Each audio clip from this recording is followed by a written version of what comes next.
Ezra మొదటి గ్రంథం.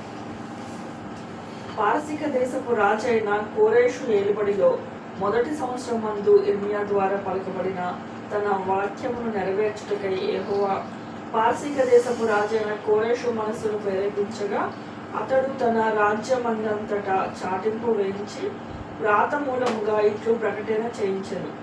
పారసీక దేశపు రాజైన కోరేషు ఆజ్ఞాపించినదేమనగా, ఆకాశమందలి దేవుడైన యెహోవా లోకమందున్న సకల జనమునకు నా వశము చేసి యూదా దేశమందున్న యెరూషలేములో తనకు మందిరం కట్టించమని నాకు ఆజ్ఞ ఇచ్చున్నాడు. కావున మీలో ఎవరు ఆయన జనులై ఉన్నారో వారు యూదా దేశమందున్న యెరూషలేమునకు బయలుదేరి యెరూషలేములో దేవుని మందిరమును అనగా ఇశ్రాయేలు దేవుడైన యెహోవా మందిరమును కట్టవలెను. వారు దేవుడు వారికి తోడై ఉండును గాక.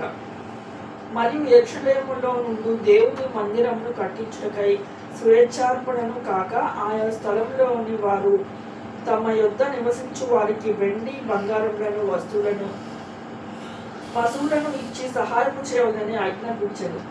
అప్పుడు యూదా పెద్దలను, బెన్యామీనీయుల పెద్దలను, యాజకులను, లేవీయులకును ఎవరెవరికి మనస్సును దేవుడు ప్రేరేపించెనో వారందరూ వారితో కూడుకొని వచ్చి యెరూషలేములో ఉండు యెహోవా మందిరమును కట్టుటకు ప్రయాణమైరి.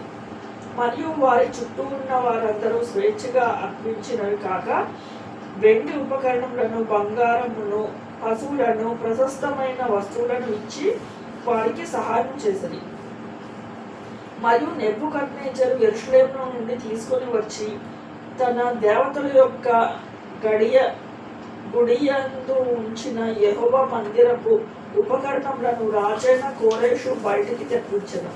పారసీక దేశపు రాజైన కోరేషు తన ఖజానాదారుడైన మిత్రిదాతు ద్వారా వాటికి బయటికి తెప్పించి లెక్క వేయించి యూదులకు అధిపతియగు షేష్బజ్జరు చేతికి అప్పగించెను. వాటి యొక్క లెక్క 30 బంగారు పళ్ళెంలను, 1000 వెండి పళ్ళెంలను, 29 కత్తులను, 30 బంగారు గిన్నెలను, 410 వెండితో చేయబడిన 2వ రకమైన గిన్నెలను, మరి ఇతరమైన ఉపకరణములను 1000 అయి ఉండవలెను.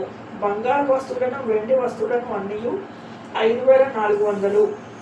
షేష్బజ్జరు బబులోను చెరలో నుండి విడిపించబడిన వారితో కూడా కలిసి వీటి అన్నిటినీ యెరూషలేమునకు తీసుకొని వచ్చాను.